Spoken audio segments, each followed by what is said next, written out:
I am the talent. It's time to play Minecraft. Look what they did to my base when I was away. It looks like it's been condemned. Welcome back to the Slowrun SMP. That's right, we're back in Java. The server has been updated to 1.21, and I'm standing on top of the breadbasket in my base that I love and I have missed so much. It's great to be back. The first thing I need to do is fly around a little, make sure nothing has burned down in my absence. In today's episode, we are going to make an awesome build. Something I've been waiting for a very long time. It's going to look great and it's going to be a functional space as well. Something that this server desperately needs. Since it's been a few months, we have a lot of odd jobs. Some cleanup, some maintenance. I mean, the server has kind of fallen into a state of neglect. So we've got to dust off the cobwebs, so to speak, check all of our farms, make sure everything's running, make sure everything is ship-shape. But first, let me assure everyone the Minecraft Slowrun Bedrock Edition is not going away. The other Slowrunners and I are still excited about playing in both Java and Bedrock, and since we're on the same seed, it makes it a very interesting way to experiment with the different platforms. Find out what works best depending on which version of the game that we're playing, showcase the different mechanics that are different between Java and Bedrock. We're really excited about continuing the Minecraft Slowrun, both here in Java and in our Bedrock realm as well. But let's just get these doors open again. We are back. The breadbasket inn is open for business once again. Let's air this place out and give it a little bit of a makeover. Always got to make sure, after being away for so long, you never know what to expect when you walk in your base for the first time. One of the first things that we need to take care of right now, we need to rid the world of the Enderman junk blocks. The Endermen have just been out of control while we've been away. They're leaving dirt blocks absolutely everywhere, cluttering the landscape. Look at this. Okay, so we need to clean all of this up. Take care of all of these junk blocks that the Endermen have just been leaving behind all over my front lawn. It's a mess. I hate it. It's gotta go. Here's another odd job that we need to deal with. We've got these mountains all around our base and at spawn. And every time I fly past, there's animals all up and down the side of these mountains. It really ruins the vibe when you see these giant, majestic mountain peaks. And there's a bunch of pigs and chickens climbing around up here. Here's the thing with mob pathfinding in Minecraft. There's a small bias in the pathfinding that makes mobs want to move uphill.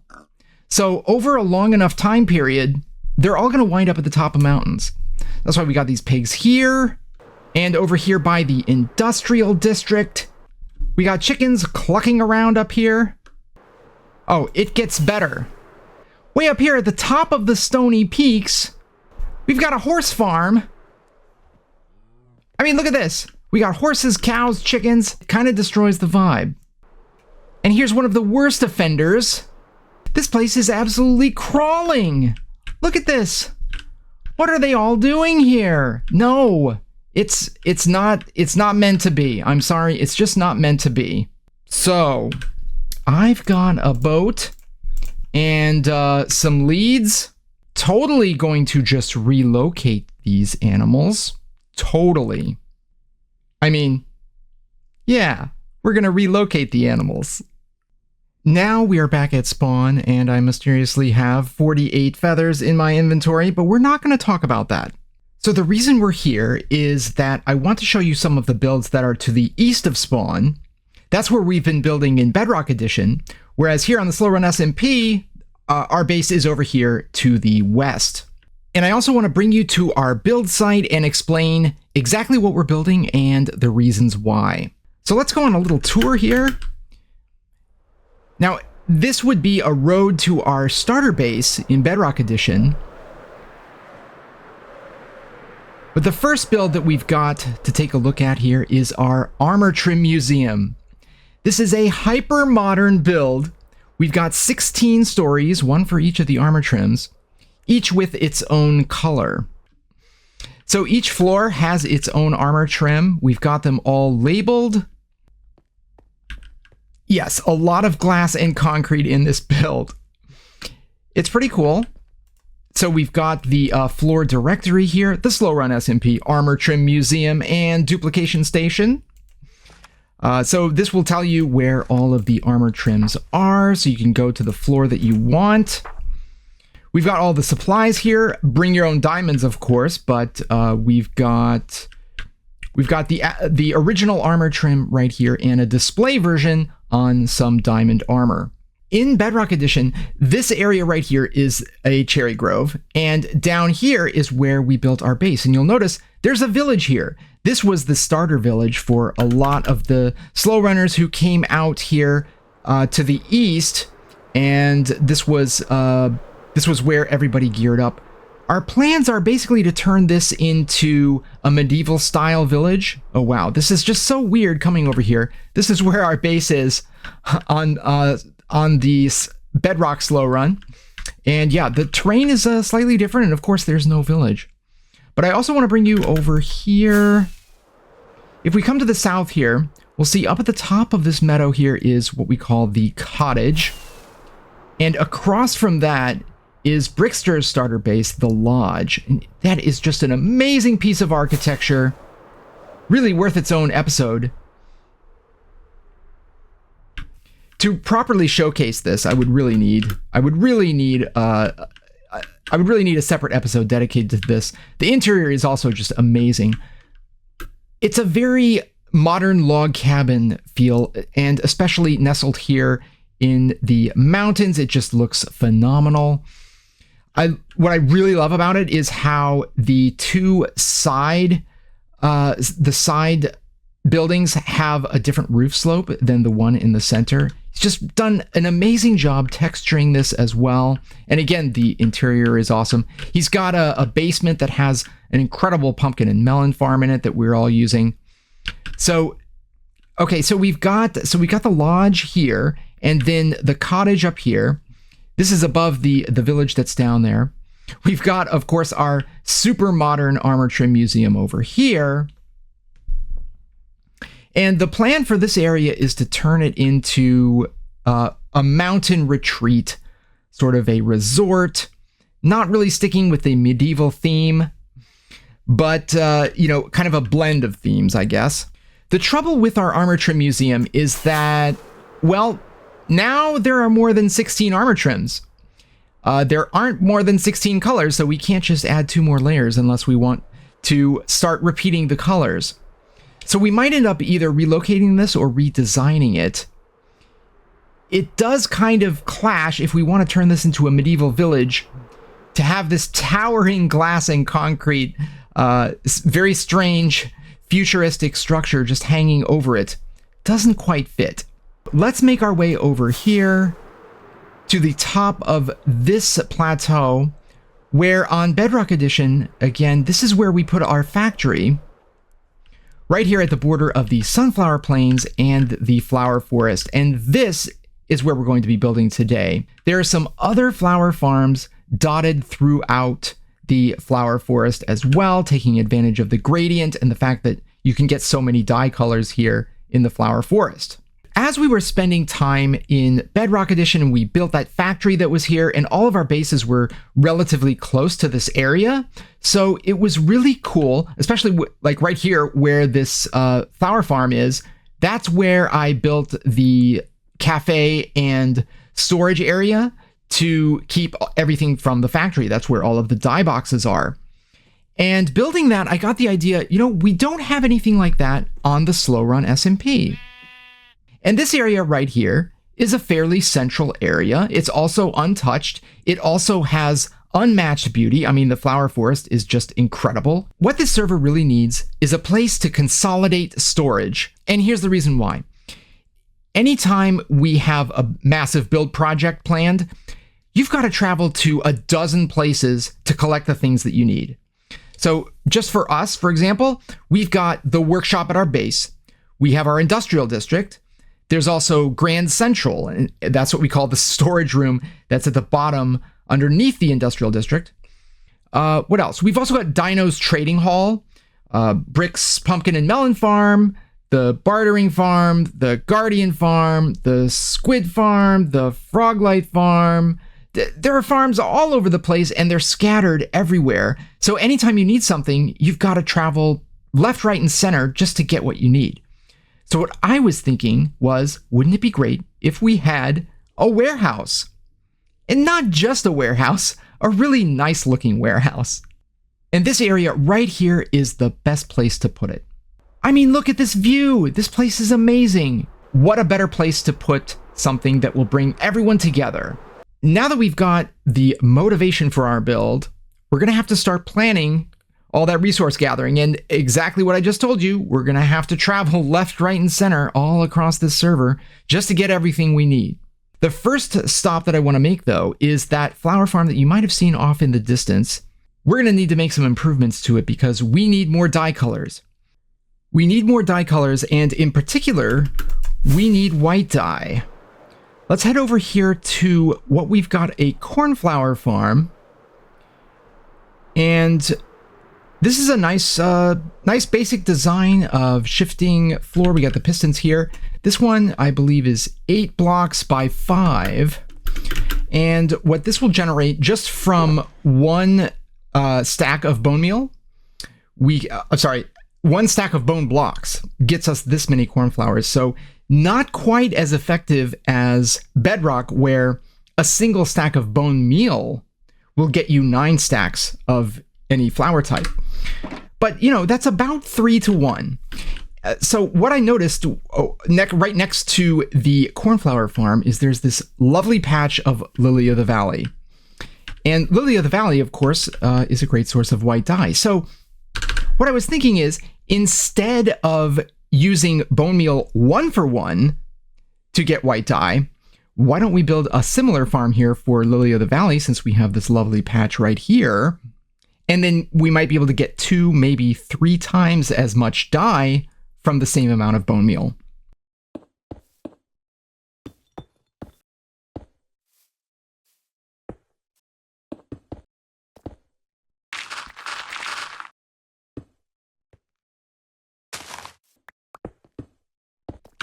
Okay, so now that we have our farm all built, let's do a little test. We'll get a stack of bone blocks and see how many Lily of the Valley we can get from that.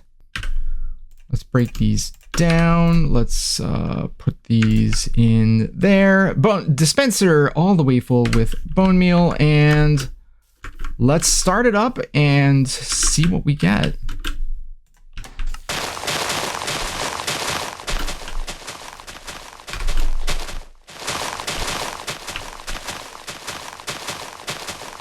All right. There we go. Our farm is done. All right, let's count it up. Oh, we are getting some cornflowers. Interesting. Lily of the Valley, more wheat seeds.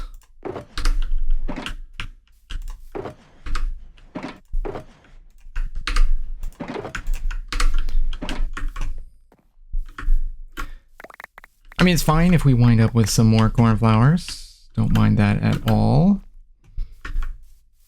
Anything falling down here? No, good. All right. So let's see what we wound up with. Here we go. So here is, wow. So we did almost get a full shulker from 9 stacks of bone meal.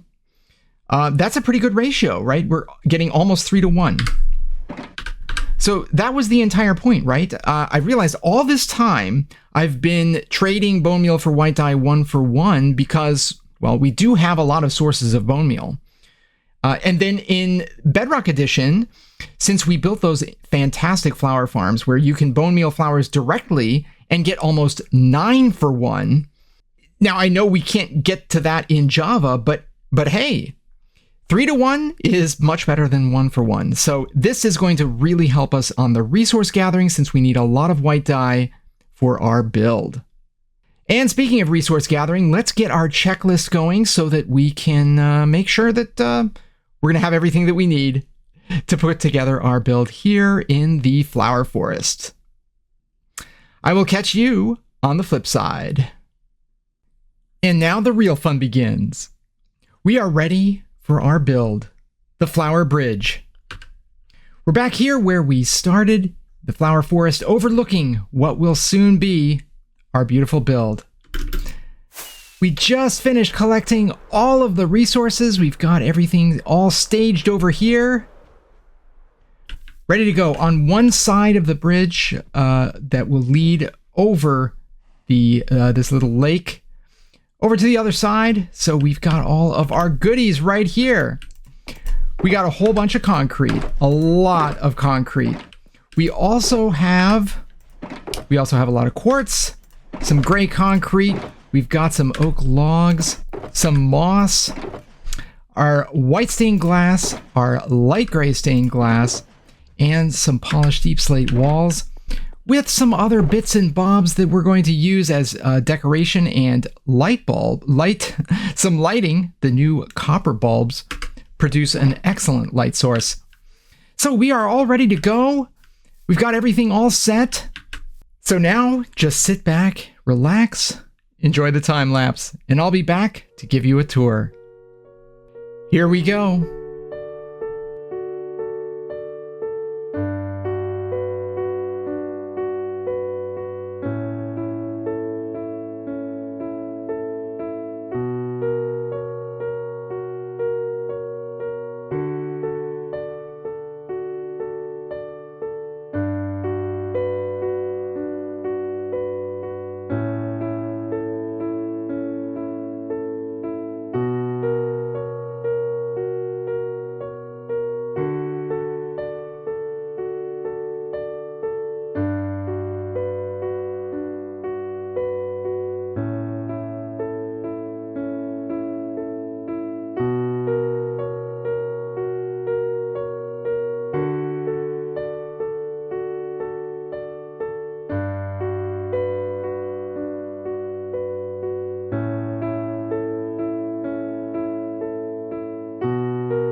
I hope you enjoyed the build time lapse. Here we are where it all began, where I got the idea for the flower bridge on this little dandelion farm overlooking the flower forest, and now we've got it.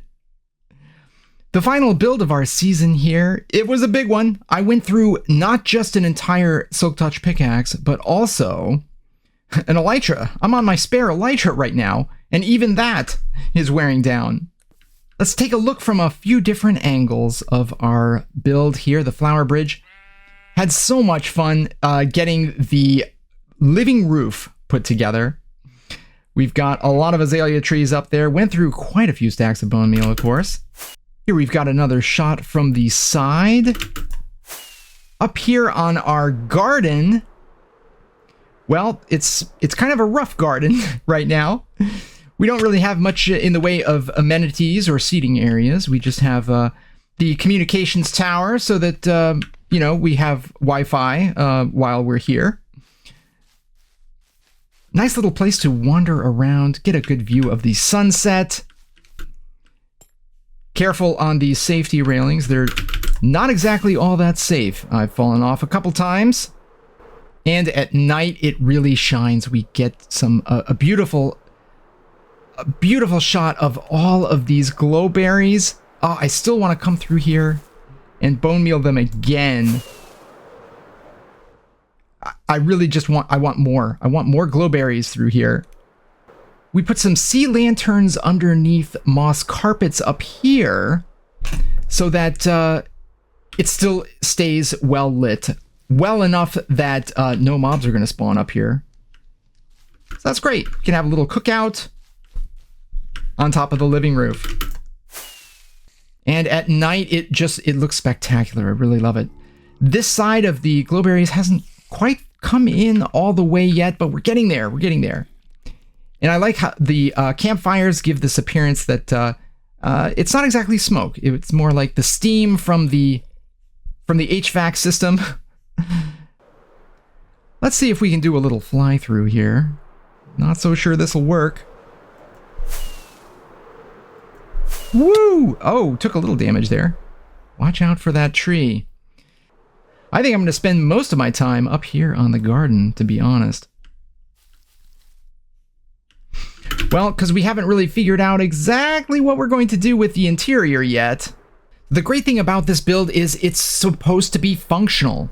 Not only is it a huge build to look at and fun to fly through, but the whole point was to have an area with a large enough interior space that we can start consolidating our storage from across the server. And that is exactly what we've got here. And the fact that we haven't done the interior yet means that we can really talk it over and start coming up with ideas of how we want to decorate the interior and what theme we want for each of the floors. If you have any good ideas for how we should decorate the interior, let us know. We'd love to hear your ideas. Right now, all I know is we've got all of these farms from across the server, like the bartering farm, which produces a ton of different materials, the Guardian farm, all of our iron farms, everything that we have in the industrial district, frog lights, the squid farm, all of these farms that are like on the nether roof, they're really kind of hard to find unless you know the coordinates. So it'd be really great to have one place on the server that's, pretty central, and we can all just come here and keep our storage. It's one place to go to get all the things that you would need for a build project. Well, I've been having a great time here this season of the Minecraft Slow Run. We spent a lot of time on Bedrock, and that was a lot of fun. We're using the same seed, which lets us explore the different mechanics, but in an environment that we know. Also, I just finished recording an extended episode. The extended episode was filmed during the time lapse, so it's kind of like a stream format where we're just talking about the build process and some of the ideas that I had. Yeah, it's just a more casual style of episode. So thanks everyone for watching. I hope you like this build. I really loved putting it together, and I really wanted to share it with all of you. Have a great day. I am the Talent. Today, we made history, and tomorrow, we're going to make magic.